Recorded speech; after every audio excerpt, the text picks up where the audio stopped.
Oke. Nah, jadi kalau kita bicara tentang negara Muslim, varian-variannya ada seperti itu. Ada 4 variasi. Secara besar kita bisa bagi negara Islam dan negara sekuler, tapi variasi di keduanya yang menyebutkan kalau dia cenderung ke Islam itu semi negara Islam, kalau dia cenderung ke sekuler itu kita sebut semi negara sekuler. Oke, sekarang saya mau mencoba mengaitkan diskusi kita dengan tema utama kita, yaitu melihat masa depan demokrasi dan bagaimana demokrasi di negara-negara Muslim. Saya mengambil data dari The Economist Intelligence Unit. Ini 10 negara Muslim paling demokratis, ya. Nah, ini data 2019. Yang paling demokratis negara-negara Muslim, yang pertama adalah Malaysia. Ini data 2019, perlu dicatat. Data sebelumnya mungkin berbeda. Kita mungkin lebih tinggi dari Malaysia, tapi ini data tahun lalu. Yang pertama Malaysia, poinnya 7,1, kemudian Tunisia, kemudian Indonesia, kemudian Albania, dan seterusnya. Nah, pertama, catatan pertama saya dari indeks ini adalah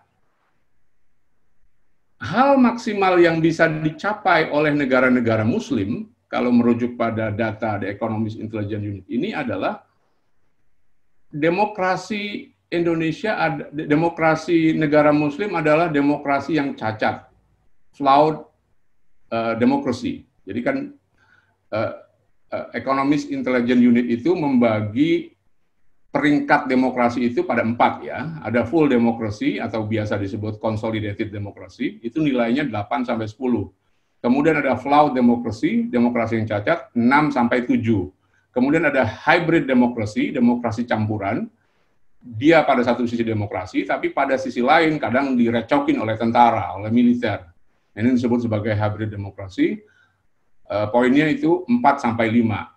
Nah, yang keempat, kategori yang keempat itu yang disebut sebagai authoritarian regime, 1 sampai 3. Nah, catatan saya, hal maksimal yang bisa dicapai dari negara-negara Muslim, pencapaian demokrasinya itu paling tinggi adalah flawed democracy, yaitu Malaysia. Dan nilainya berada di ambang batas antara flawed dengan full, tetapi untuk mencapai full dia harus paling tidak punya berapa itu 0,80 sekian poin lagi. Artinya masih jauh. Nah, negara-negara Muslim kalau merujuk pada indeks EU itu belum pernah ada yang full demokrasi. Jadi umumnya negara-negara Muslim itu demokrasinya adalah demokrasi yang cacat. Yang mengejutkan dari daftar ini tentu saja adalah Tunisia, negara Muslim yang baru mengalami transisi demokrasi dan langsung menyalip Indonesia, mengalahkan Indonesia dari sisi poinnya.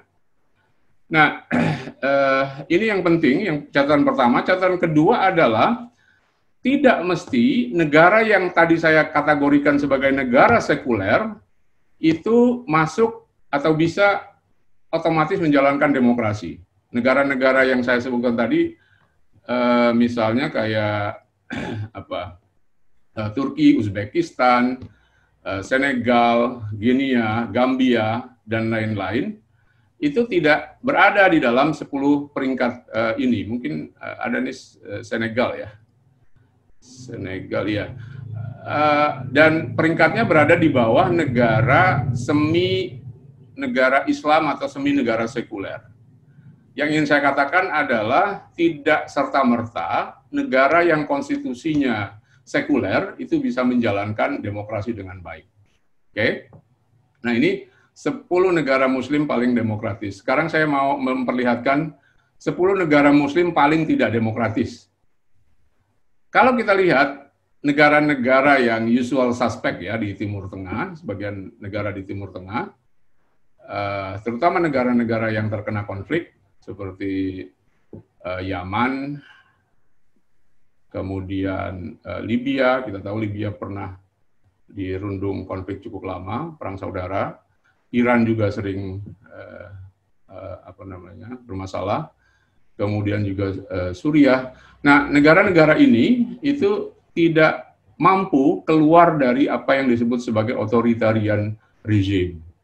Jadi ini adalah negara-negara yang tidak demokratis.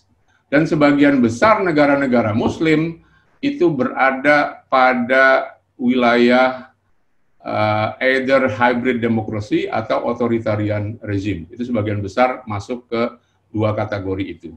Oke? Nah, jadi biar kita dapat gambaran, kalau pertanyaannya masa depan dunia Islam, masa depan demokrasi di dunia Islam, saya melihat sebaliknya. Ada sih harapan itu, tetapi harapannya banyak tantangannya untuk mewujudkan bahwa demokrasi bisa berjalan dengan baik di negara Muslim. Nah, saya ingin mencoba mengkaitkan pembicaraan kita tentang optimisme tentang demokrasi di dunia Muslim dengan tren demokrasi 10 tahun terakhir. Kita tahu semua, sekarang dunia para pengamat atau sarjana demokrasi itu berbicara tentang global democratic decline. Jadi meredupnya demokrasi secara global di mana-mana, terutama di negara-negara yang dianggap sebagai consolidated demokrasi itu mengalami penurunan, baik di Amerika, di Prancis, di Australia, di New Zealand, di Jerman, di mana-mana ada kecenderungan demokrasi yang menurun.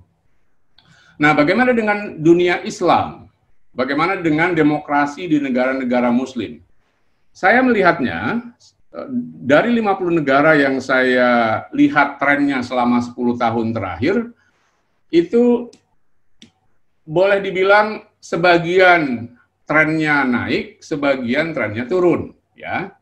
Umumnya trennya adalah stagnan.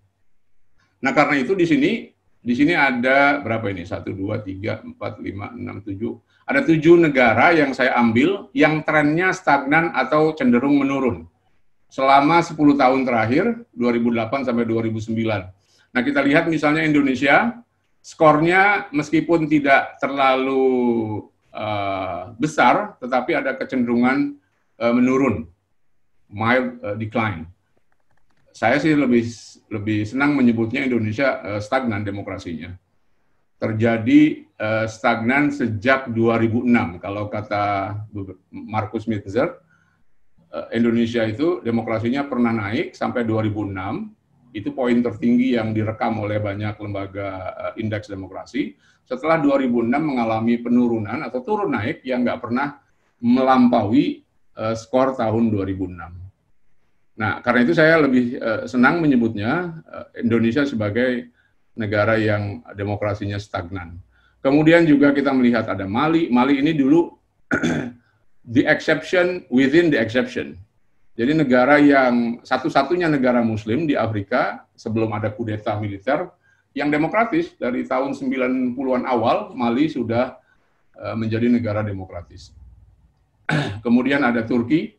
Turki juga mengalami penurunan, saya kira sejak Erdogan berkuasa, ada banyak sekali penangkapan terhadap wartawan, terhadap aktivis politik, terhadap lawan-lawan politiknya, sehingga skor kebebasan dan skor demokrasi Turki mengalami penurunan. Kemudian ada Bosnia, Pakistan, Mesir, dan yang paling parah kita lihat adalah Yaman, karena konflik dia turunnya cukup banyak. Nah, ini adalah negara-negara Muslim yang mengalami penurunan demokrasi, ya. Nah, gambar berikutnya ini adalah tren naik demokrasi di negara-negara Muslim.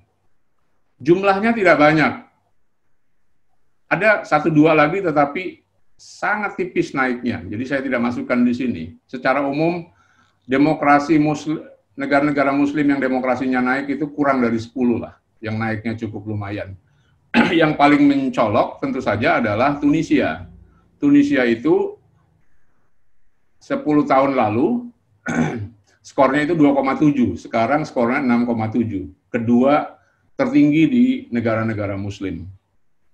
Nah, jadi kalau kita mau berharap pada demokrasi di negara-negara Muslim seharusnya trennya itu seperti ini semua, ya. Tetapi di negara-negara yang justru dulu sering diharapkan sebagai jangkar demokrasi seperti Indonesia dan Turki, trennya malah stagnan atau turun. Gitu. Nah, ini yang menjadi catatan kita bahwa tren demokrasi di dunia Muslim tidak seoptimis yang dibayangkan oleh sebagian orang. Oke. Nah, kemudian saya mau mencoba sebelum saya masuk pada penjelasan apa yang saya sebut sebagai the limits of Indonesian democracy atau the limits of Muslim democracy, saya mau menjelaskan sedikit sebab-sebab kenapa demokrasi di negara-negara Muslim itu stagnan atau mengalami peredupan.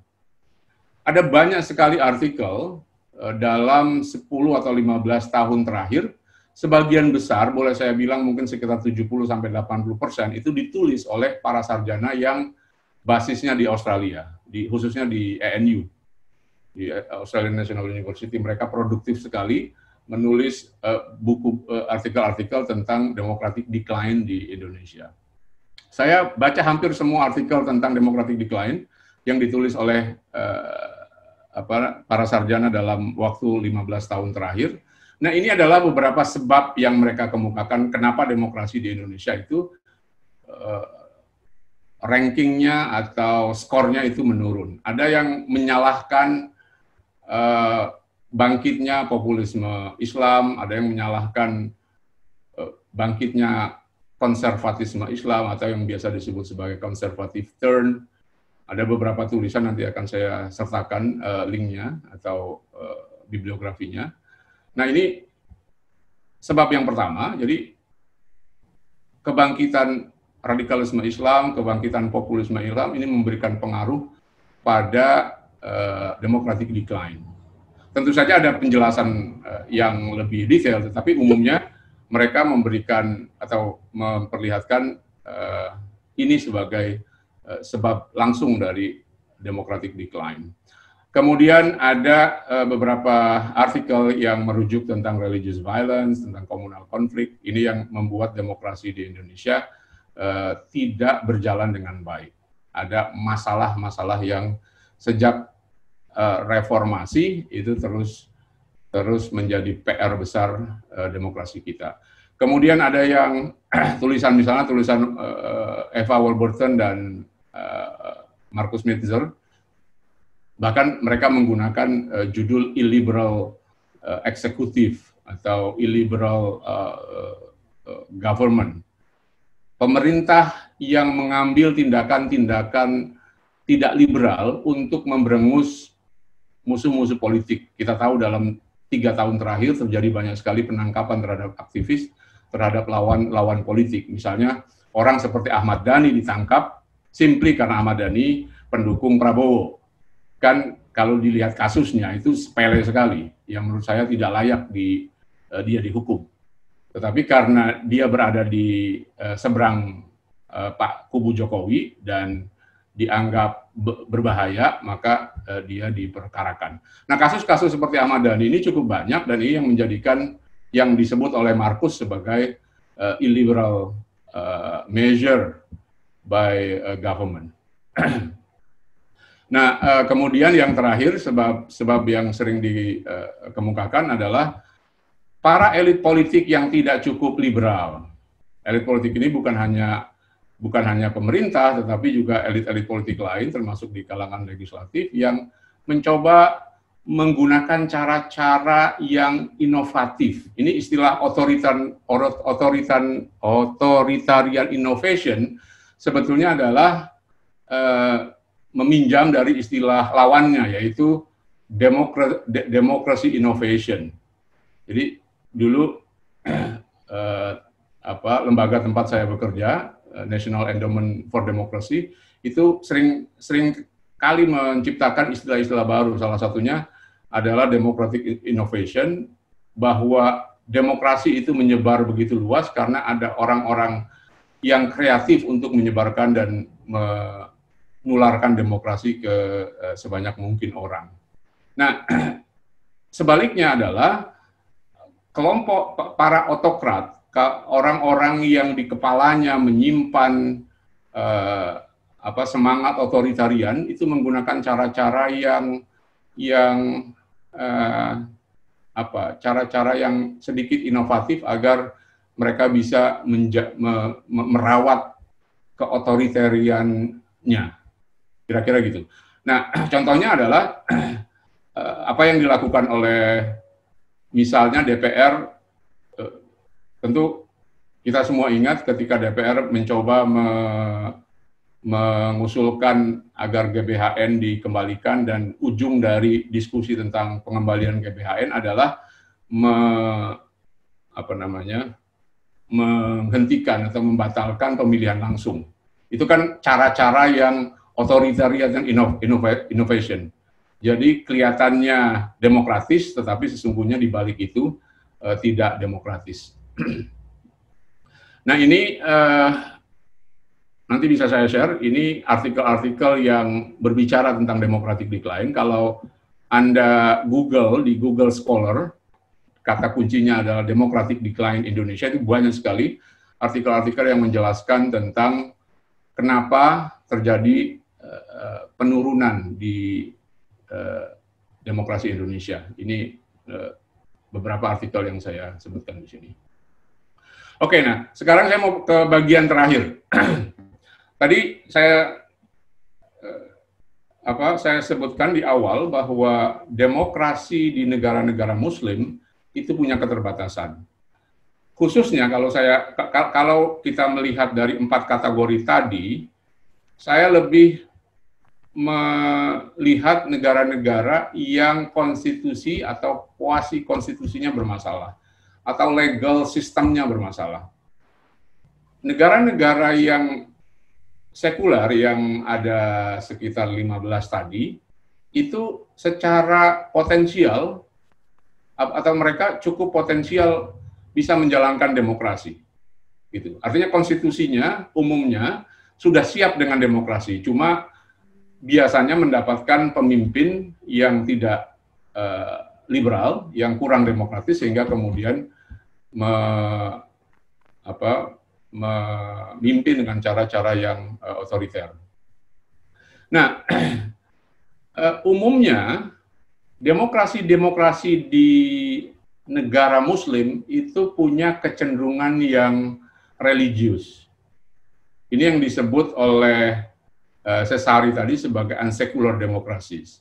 Jadi ada persoalan hubungan agama dan negara yang belum selesai. Kita tahu semua, meskipun Indonesia bukan negara Islam dan bukan juga negara sekuler, tapi hubungan agama dan negara di Indonesia sampai sekarang itu belum selesai. Nanti saya kira Syafiq bisa bicara banyak tentang itu, betapa problematiknya konstitusi kita, betapa problematiknya sistem hukum kita.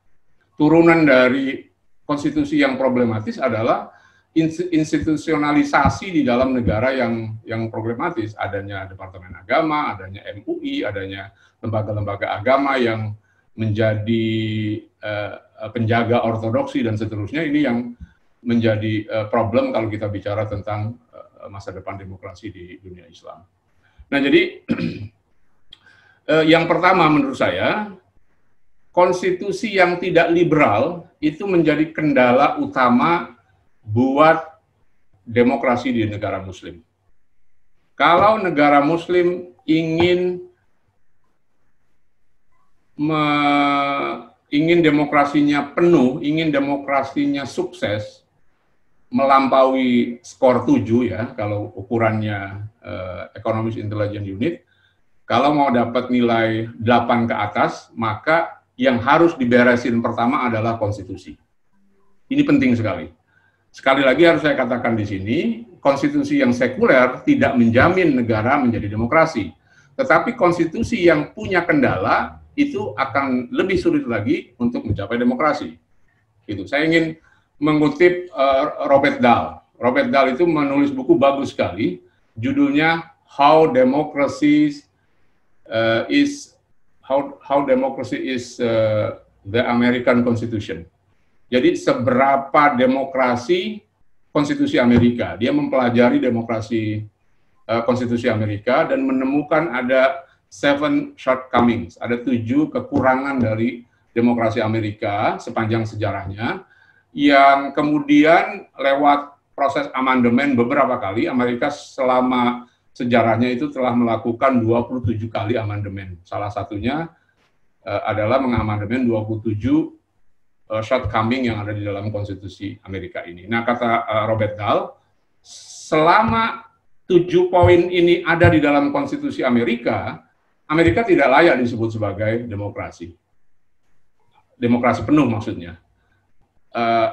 Kalau lembaga seperti Freedom House atau Economic Intelligence Unit dulu ada dan menilai demokrasi Amerika, maka demokrasi Amerika setidaknya masuk dalam demokrasi cacat. Ya sekarang ini Amerika di bawah Trump masuk dalam demokrasi cacat lagi, tetapi poinnya pasti lebih tinggi dari Malaysia dan negara-negara Muslim.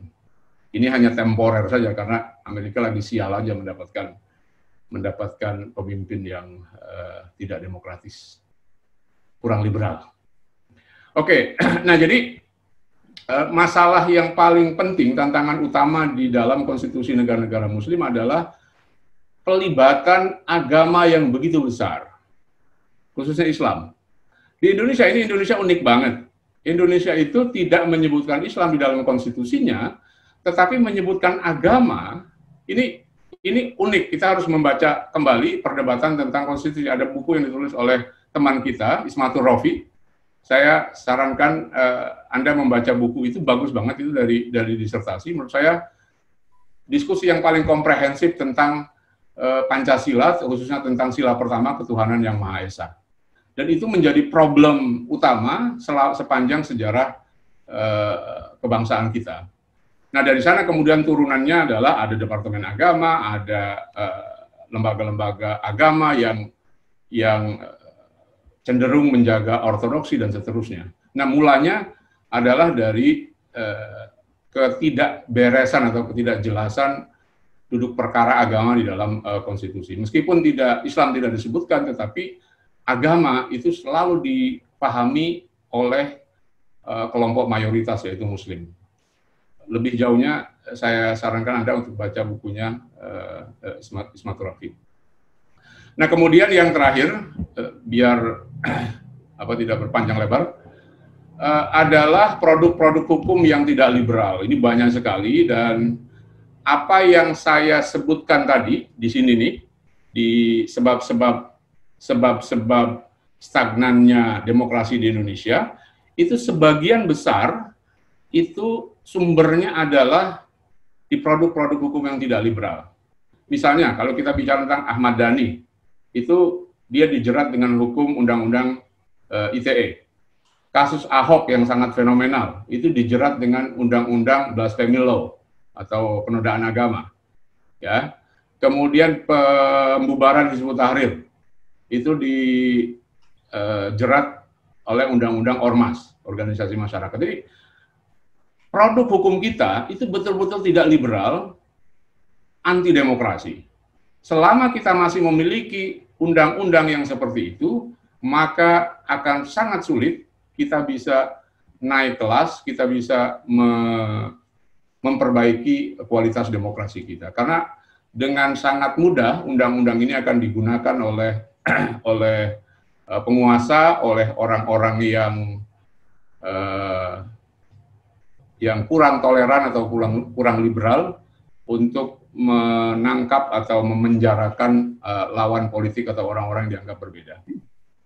Nah, jadi itu secara umum, ya, secara umum bahwa konstitusi dan produk-produk hukum itu penting sekali untuk menjaga demokrasi kita lebih baik lagi. Kalau kita ingin demokrasi lebih baik lagi, maka konstitusi dan produk-produk hukumnya harus diperbaiki. Oke, ada satu hal lagi saya lupa. Di sini saya sebutkan sebagai istilahnya quasi constitution. Sebetulnya tidak ada istilah ini di Indonesia, tapi yang saya merujuk pada TAP MPR sebetulnya. Kalau kita mempelajari struktur hukum kita, TAP MPR itu posisinya secara hierarki itu di bawah Undang-Undang Dasar, di atas undang-undang, ya. Bahkan ada beberapa mantan hakim konstitusi yang mensejajarkan TAP MPR dengan konstitusi, tapi saya kira itu agak berlebihan. Tapi hampir semua pengamat hukum atau ahli hukum menempatkan TAP MPR itu di antara undang-undang dan konstitusi. Ada selama lebih dari 30 tahun, ada 300-an TAP MPR, tetapi yang masih dianggap efektif ada sekitar 11. Saya lupa dari 11 itu dibagi lagi menjadi beberapa. Yang efektif yang saya ingat salah satunya adalah TAP MPR soal komunisme, pengajaran komunisme, Leninisme dan seterusnya, dan itu masih dipakai sampai sekarang. Penggerebekan Gramedia misalnya, toko buku Gramedia, itu kan kemudian menjadi poin cacatnya demokrasi kita, soal kebebasan orang, kebebasan berekspresi, kebebasan menerbitkan buku dan seterusnya bisa diperkarakan dengan TAP MPR tentang komunisme ini. Nah, ini yang saya sebut bahwa konstitusi dan kuasi konstitusi itu bermasalah di kita. Nah, produk-produk hukum ada banyak sekali yang sampai sekarang masih terus dipakai. Oke, sebagai kesimpulan, ini kesimpulan umum saya bahwa demokrasi di dunia Islam itu memiliki keterbatasan. Pertama karena adanya kendala-kendala inheren, yaitu di fondasi negara, di konstitusi, maupun di produk-produk undangnya, produk-produk perundangannya. Negara-negara yang konstitusinya sudah lumayan sekuler, itu justru tantangan utamanya adalah pada modal sosial atau modal politik yang mereka miliki. Kalau kita ambil contoh Turki dan beberapa negara di Asia Tengah, ada 5 negara di Asia Tengah, hanya satu yang cukup demokratis, yaitu Kirgizistan. Lainnya itu sangat otoriter. Nah, mereka tentu saja adalah dipengaruhi oleh Rusia yang juga otoriter. Ada pengaruh Rusia yang besar sekali di negara-negara Muslim Asia Tengah ini, yang membuat politik mereka, demokrasi mereka tidak pernah lebih baik dari yang mereka jalankan sekarang. Saya kira itu sebagai pengantar, Mas Yuding, mudah-mudahan bisa menjelaskan sesuai tor yang diberikan kepada saya.